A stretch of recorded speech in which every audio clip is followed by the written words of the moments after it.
when more of the reality set in, because we knew some things were going to be thrown away, but your sofas and your fabric chairs and children's toys. I have my goddaughter's toys all over our house, and those all immediately are a loss. So that is what we've lost in this process, and really the sense of stability, right? Because we don't know when we'll be able to return home, to when our home is going to be fully back to being habitable.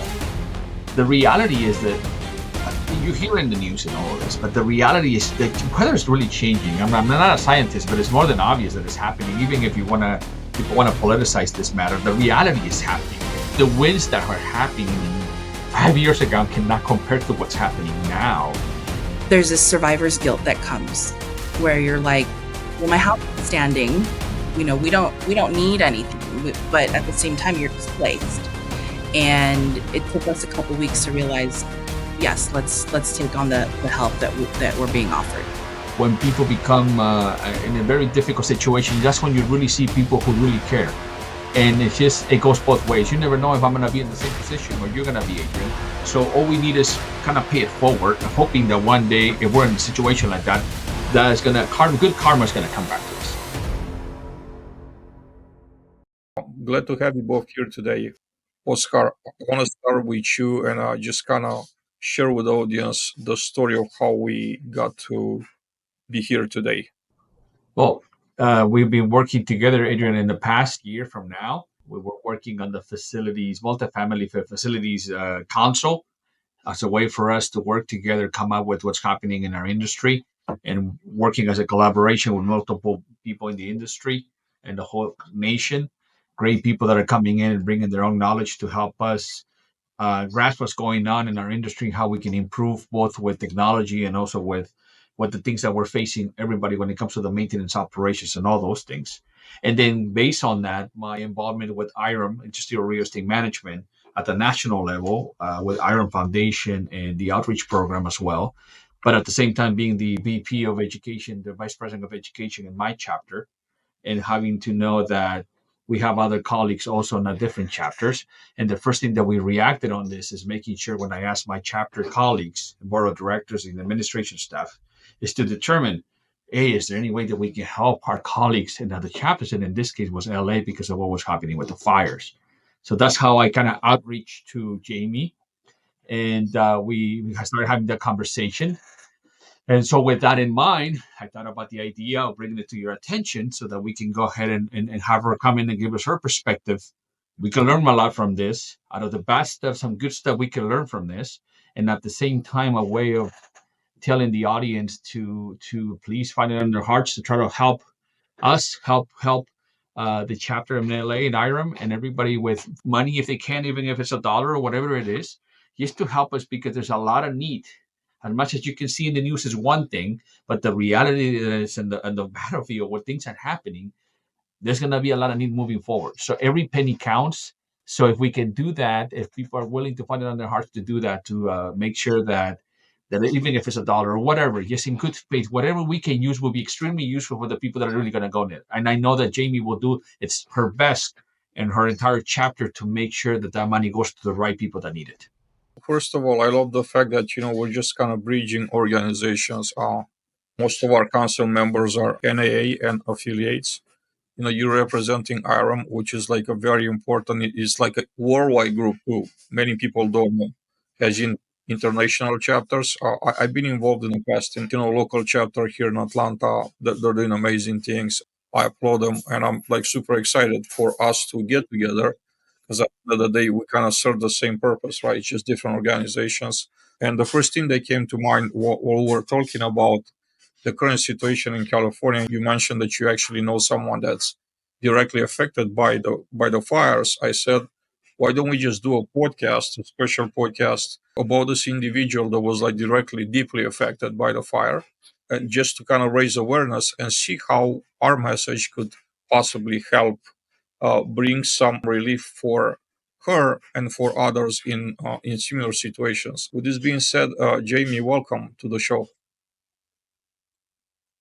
I'd like to start by asking you to share with us how the fire started in the area that you're living in.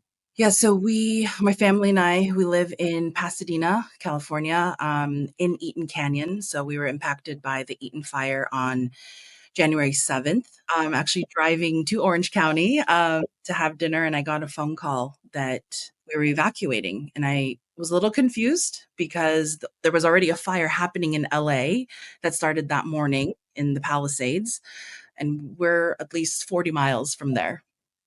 And I'm, in the car doing some internet searches. Nothing's coming up for Pasadena. And I called my best friend who lives a mile down the road and I said, "Do you see anything from your house?" And he said, "No." I said, "My parents called. They said they're evacuating from a fire." And he said, "I'm on my way." And he made it to my house and got there in time before they started all the closures. Our house is probably 500 yards from the tower that caught fire, and he helped get my parents out and safely evacuated. So that was around 6:30 in the evening on the 7th of January. Did you ever feel that your life was in danger during all this time? No, probably because I wasn't there, right? I was in a car when I got the call. It's not really danger, but like the fear that you have is what is tomorrow morning going to look like, right? I didn't add that this fire was started and fueled by very high winds we were experiencing in LA. That morning when I was driving to work, it felt like someone was trying to push my car left to right as I was driving. I'm sure, Oscar, you probably felt a little bit of that too where you are. And so as the day went on, it was getting increasingly worse, which was a little crazy because in the mornings it was 60-mile-an-hour winds, and by 6:30 p.m. it was almost peaking 100-mile-an-hour winds. So the uncertainty and fear, that I felt was what's tomorrow morning going to look like when I wake up. Just for those of us that don't live in an area, right? For perspective, how common are those winds? Are they like seasonal? Are they like an annual thing, or maybe like every quarter? So we get Santa Ana winds, right? I'd say, couple instances a year, two, maybe three times a year. They'll last, 2 to 3 days, but those will peak at maybe 40, 50-mile-an-hour winds at the most. And so an event like this severe hasn't really happened since 2011, but that was kind of 2 days of just really powerful winds, but nothing peaked as high as, 100+ mile-an-hour winds for this area. Jamie, if you could share, what did you lose in a fire? So, fortunately, we are in that group of individuals, families whose home is standing, but the inside of our home has significant smoke and soot damage. So, we have been displaced since January 7th. There's a process that comes with that. It's now, working with our remediation company who has put us in touch with a contents inventory company, which after 20 years in property management, I didn't realize there was such a trade, contents inventory. Um, they came out and they helped us earlier this week to determine, what is salvageable from your personal belongings and, what you'll have to replace and put a dollar value against. And that was kind of when more of the reality set in because we knew some things were going to be thrown away, but your sofas and your fabric chairs and children's toys, I have my goddaughter's toys all over, our house, and those all immediately are a loss. So that is what we've lost in this process, and really the sense of stability, right? Because we don't know when we'll be able to return home to when our home is going to be, fully back to being habitable. Are you currently staying in a hotel or renting something? Where were you able to find shelter? So currently, my parents we're back together. We are renting an Airbnb in Los Angeles, but the first 3 weeks were really rough. It was bouncing between a hotel where my company, helped me secure for about 10 days. And then Airbnb.org was an amazing resource through 211 LA. They approved my family and I each, for a stipend through Airbnb. So we had about 10 days of covered expense for Airbnbs throughout LA. And then it turned to, okay, now we actually need to, really figure out long term where we're going to be because We're estimating we'll be displaced for at least another 8 to 10 weeks because companies are just so backlogged with and inundated right now. So there were a lot of resources out there, but now we're in an Airbnb that we have through the end of March. California is well known for the heavy regulation for standing in a way of doing just about anything, whether that's maintaining your property, rehabbing it, or like basically bring it back to life after a disaster like you just encountered. What was your experience with authorities during this period? At this in this whole process, it was a little frustrating the first couple weeks because I would pull up the map just, to our house and the streets were blocked. It was blacked out on the map. At one point, I pulled up the map and it said unable to give directions due to closures. And I was like, okay, but I go there every day. Like, how could I not? There's no directions. I will say that our city leaders and officials have been great in, guiding us towards resources. They're also inundated. I get it. It's there's so many different levels of loss right now, and they're also trying to navigate this themselves. But the regulation, I think that everybody that's displaced right now is hopefully seeing some benefit from is the price gouging. Putting that into effect for rentals has been helpful. I wish there was something that would regulate short-term rentals, like Airbnb, because while the inventory is very low right now with so many thousands of families displaced, there is the opportunity for price gouging to, appear there. So, they're I know that they're doing the best they can in our community, but the price gouging portion for Airbnb, I wish would be regulated a little better. One of the things that transpired through the news about the Palisades area was that there was basically no water in the hydrants, so the firefighters could not fight the fires. Was that the case in your area as well that you know of? Not that I'm aware of. I will say I do attribute our home being saved due to the fact that one, we were so close to the start of where the fire started. There's also a fire department 0.2 miles down the road that I know raced to our neighborhood, our little cul-de-sac we have, and they were fighting the fire there. And I think a little bit of luck with the winds pushing it the other way, but I'm not aware of anywhere in the Pasadena, Altadena area that, had that unfortunate mishap of the fire hydrants kind of running dry. I want to turn it over to Oscar right now, and I know Oscar that from our conversation, you haven't been personally affected, but you're out there close enough to the entire area. So what are some takeaways from the whole story that happened? What are some points that you would like to make, contribute to the conversation in regards to what happened? It's first, I think that the winds, just like the weather, is changing so much that I think as a community, including us, the professionals that do property management, or in the case the facility, our industry, maintenance, the reality is that you hear in the news and all of this, but the reality is that weather is really changing. I'm not a scientist, but it's more than obvious that it's happening. Even if people want to politicize this matter, the reality is happening. The winds that are happening 5 years ago cannot compare to what's happening now.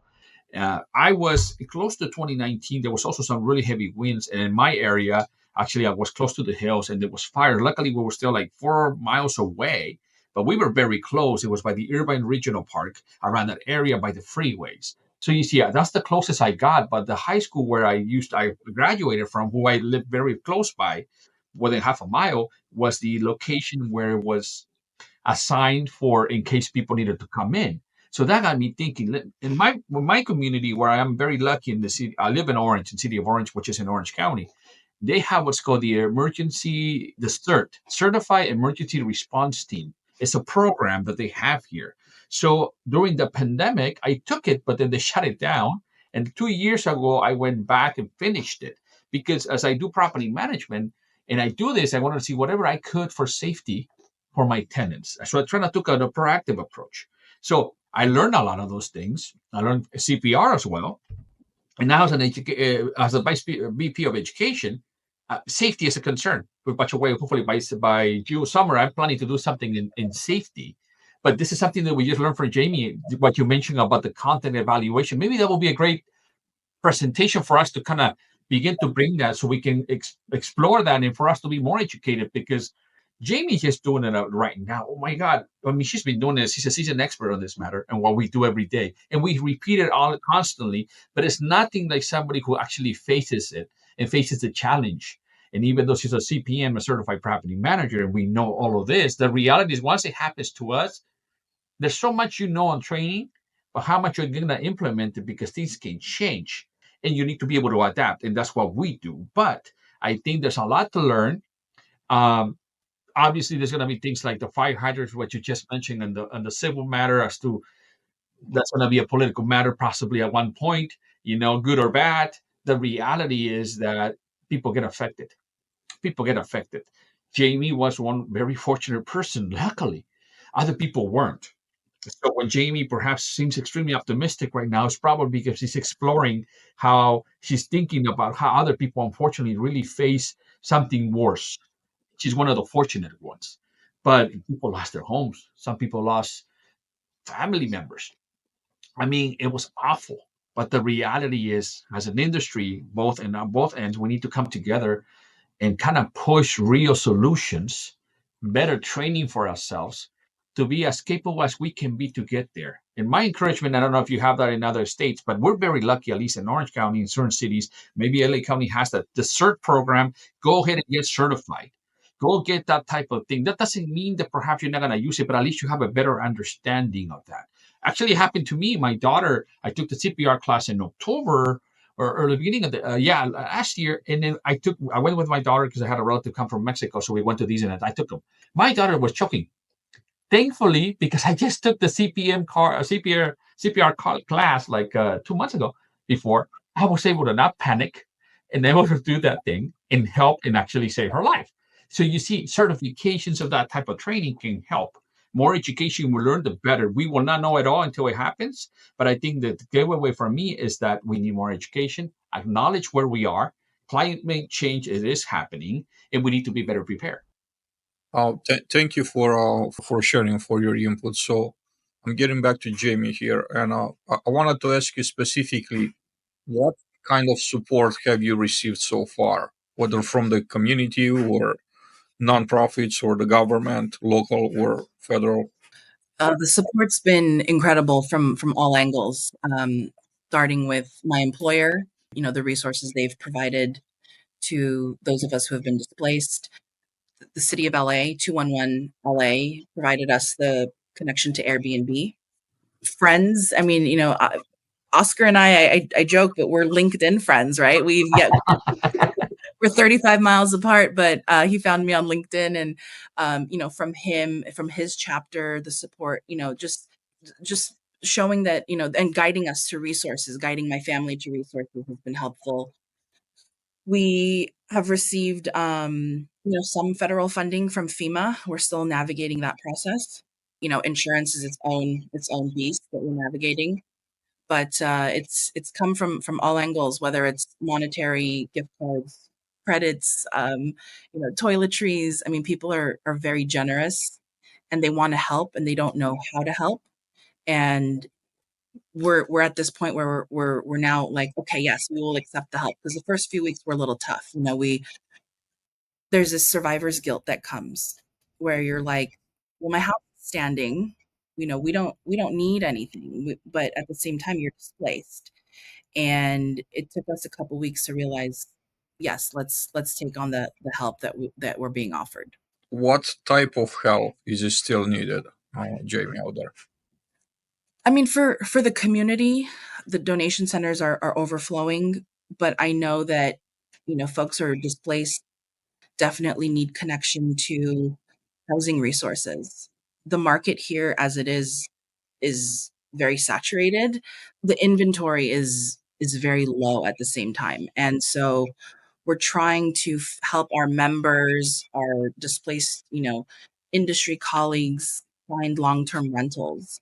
So I think that, if anybody has a lead on an apartment, a house, connect with one of us and let us know what's out there. It's really hard to find something long term, whether it's for a month or two. And I think that's the number one thing, is to not contribute more to the housing crisis we have as it is. Just being mindful that these families literally overnight have been displaced, and thousands of them will be displaced for the unforeseeable future. Oscar, what are some ways in which IRM is involved in helping with those that are affected, and how can people reach out to to the organization and offer support? Well, at the moment, like I mentioned, to us as a chapter in Orange County, whatever support, and that's why I contacted to Jamie. Never had the opportunity to talk to her personally, but we're soon is going to happen.